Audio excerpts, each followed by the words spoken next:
Amigos, muy buenas tardes.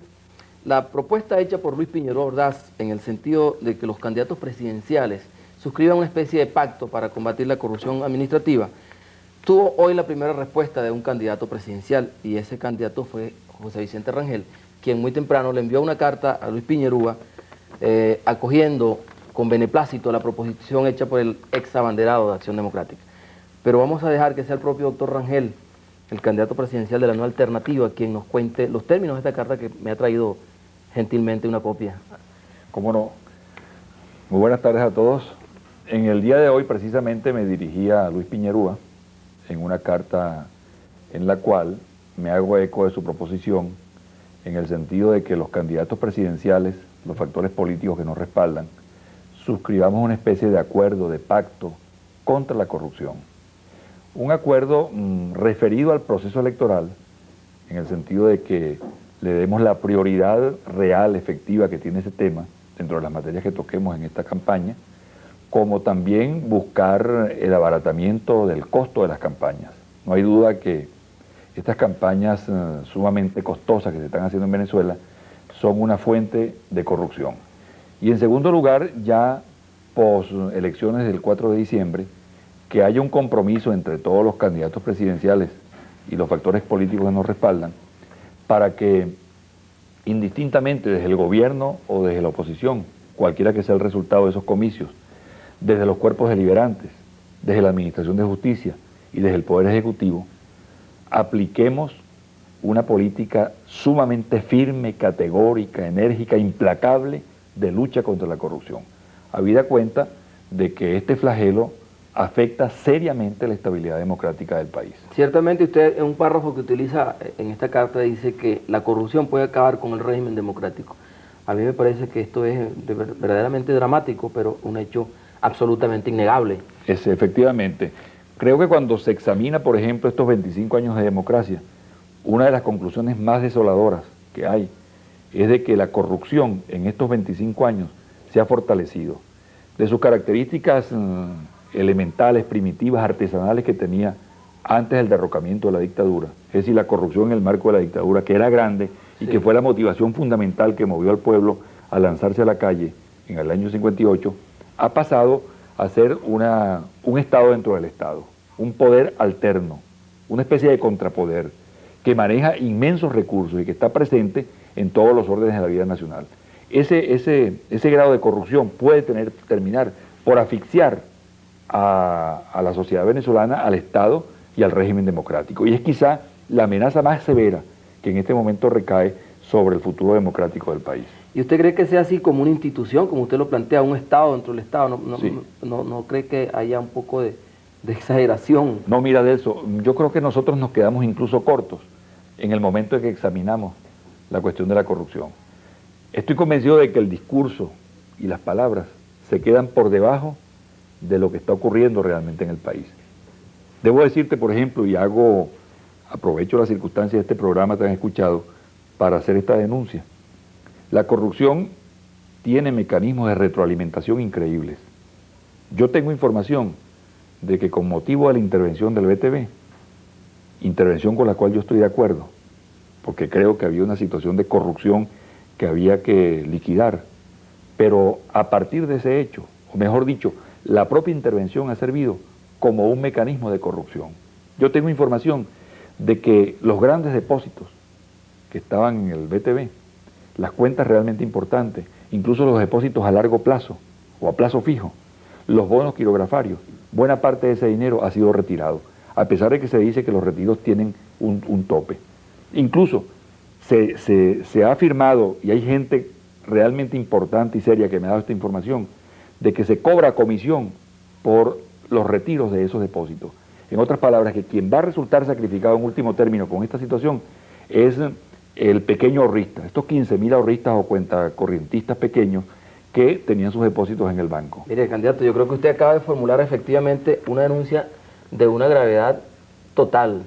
Y yo creo que se debe investigar, creo que la comisión parlamentaria que preside el doctor Massa Zavala debe abocarse a la discusión de esto. Esto es fácil determinarlo porque esto deja alguna huella, deja algún tipo de recibo y creo que es factible que se investigue. Además, yo me dirigí ya al fiscal general de la República hace aproximadamente 4 o 5 días, en el sentido de que el Ministerio Público debe estar presente en todo el proceso de investigación, porque hay hechos punibles allí que deben contar con la presencia de un representante del Ministerio Público. Y esta denuncia, que confirma la realización de actos corruptos al amparo de la intervención, debe ser también investigada por el Ministerio Público. Ahora, ¿hay algunas pruebas concretas para hacer este tipo de señalamiento? Porque insisto que la denuncia es muy grave. Yo tengo informaciones y creo que y considero que van a salir próximamente las pruebas al respecto, en el sentido de que ha habido el retiro de depósitos importantes y que la medida de intervención ha afectado fundamentalmente a los pequeños ahorristas,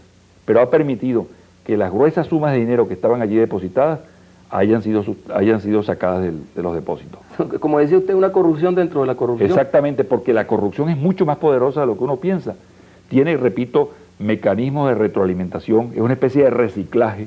Por un lado, se adopta una determinada posición con respecto a la corrupción, y por la otra, incluso utilizando la propia denuncia, utilizando un lenguaje que critica la corrupción, se adelantan prácticas de corrupción. Con lo cual, verdaderamente, el Estado, la Administración de Justicia, se encuentran completamente ¿Habrá indefensos. localizable algún nombre, candidato, de los responsables de este nuevo caso de corrupción administrativa en el BTV? Yo creo que sí, y creo que existen mecanismos suficientes para determinarlo. Repito, está la comisión parlamentaria, está la representación del Ministerio Público. Esto es fácil detectarlo. Y es que además a uno le llega, y creo que le ha llegado a mucha gente que se maneja en los medios políticos y en los medios económicos, la información acerca de la manera como se han venido retirando depósitos importantes, incluso depósitos que tenían que ver con depósitos a plazo fijo, con lo cual se quebranta la ley, y también con bonos quirografarios. A mí me parece incluso, a propósito de la respuesta a la carta de Piñerúa, que aquí en este momento está planteado ese pacto contra la corrupción y al mismo tiempo comenzar a legislar sobre algunas materias que no están suficientemente claras. Por ejemplo, el régimen de incompatibilidades entre los representantes a los cuerpos deliberantes y quienes ejercen cargos públicos. Hasta ahora está consagrada en nuestra legislación y en la Constitución la incompatibilidad de carácter político, pero la incompatibilidad de carácter económico, esto que denuncia Piñerúa precisamente, que dirigentes políticos se metan empresarios, que parlamentarios, no solamente senadores y diputados, sino concejales y legisladores regionales, al mismo tiempo que ejercen esa actividad, ejerzan actividades económicas, contraten con el Estado, reciban crédito de entidades financieras en las cuales el Estado tiene una importante participación.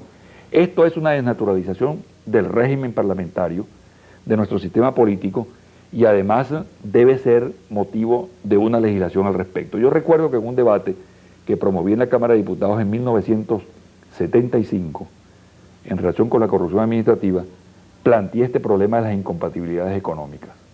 En aquella oportunidad, un destacado representante del mundo empresarial presidía una comisión parlamentaria. Yo señalé entonces que era insólito que quien tenía una actividad económica muy destacada, al mismo tiempo, y muy próspera, al mismo tiempo se encargara de legislar, que esta era una cosa es pagarse y darse el vuelto, pues. Exactamente, y esa situación sigue planteada y ahora se acentúa y lo revela la situación que ha surgido con motivo del BTV y la denuncia que ha hecho Luis Piñerúa Ordaz. ¿A usted cree que este planteamiento de Piñerúa tenga ecos en otros partidos políticos, dado que ya el partido gobierno, un partido tan importante como COPEI, señala que no va a investigar a ninguno de sus miembros? A mí me parece verdaderamente... descontado la honestidad. Mira, Delso, a mí me parece realmente insólito lo que decidió el Comité Nacional de COPEI ayer y que hoy en día traen los medios de comunicación. Sí. En el sentido de negarse a investigar, porque hay que decir lo siguiente, investigar no es prejuzgar. Cuando una persona o una situación determinada se investigan, no es porque haya un criterio a priori acerca de la responsabilidad de esa persona o de ese organismo. Simplemente se investiga para clarificar las cosas. Incluso el mismo José Curiel manifestó que estaba de acuerdo con una investigación. Ahora resulta que el propio partido, la dirección de su partido, es la que no acepta la investigación. Cuando creo que todos los hombres públicos en Venezuela, militantes de partidos independientes, deberíamos estar dispuestos a cualquier tipo de investigación. Porque precisamente lo que sitúa las cosas en su justo lugar es la posibilidad de que se investigue con absoluta independencia. Ya este acto del Comité Nacional de COPEI es verdaderamente insólito y creo que prefigura una conducta con respecto no solamente al hecho del BTV, sino a otros hechos que están planteados en la opinión pública, y que a mi manera de ver, el partido político no puede ser un burladero para evitar que se haga la investigación de aquellas personas que, independientemente de su responsabilidad, de acuerdo con el funcionamiento de la democracia y del Estado de Derecho, deben ser en un momento dado investigadas. Ya. Bueno, y no quiero finalizar el programa sin hacer referencia a este intercambio de señalamiento que están haciendo usted y su compañero, su ex compañero Teodoro Pekov. En los dos últimos números de la revista Momento, tanto José Vicente Rangel como el doctor Pekov se han criticado duramente. Teodoro dice que a usted lo dejaron guindando de una brocha, algo así como que le llevaron la escalera, pues lo dejaron guindando de la brocha, al referirse en las encuestas. ¿Qué opina usted de eso? Bueno, es una necedad que no vale la pena ni siquiera comentar, ¿no? Hay cosas mucho más importantes en el país. Este tema que acabamos de tratar de la corrupción. Este tema naturalmente es muy interesante. Y lo que sí le digo es que puede que a uno lo dejen particularmente colgado de la brocha, pero lo que sí es cierto es que yo nunca he dejado a nadie colgado de la brocha, nunca he embarcado a nadie durante mi vida. ¿Y el doctor Teodoro Pekov? Bueno, hay mucha gente que embarcaron en la guerra, por ejemplo, en la década del 60.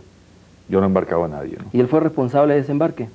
Bueno, él se responsabiliza de muchas cosas en ese sentido, y creo que él debe responder por sus responsabilidades en todo caso. Y en cuanto a las encuestas, yo estoy sumamente satisfecho con los resultados, continúo siendo y seguiré siendo la tercera opción, la tercera referencia nacional, y que quizá esto es lo que amargue verdaderamente al compañero Pekov, quien a pesar de tantos esfuerzos que ha hecho y tanto dinero invertido, sigue teniendo un porcentaje muy pequeño en las encuestas. Ya, bueno, con esto finalizamos. Un regalito para Teodoro a la hora del almuerzo. Muchas gracias, doctor, por aceptar esta nueva invitación a conversar con nosotros esta tarde. Y a ustedes, mis amigos, muchas gracias por habernos aceptado nuevamente en sus hogares. Muy buenas tardes. El Informador presentó Lo que pasa en el mundo.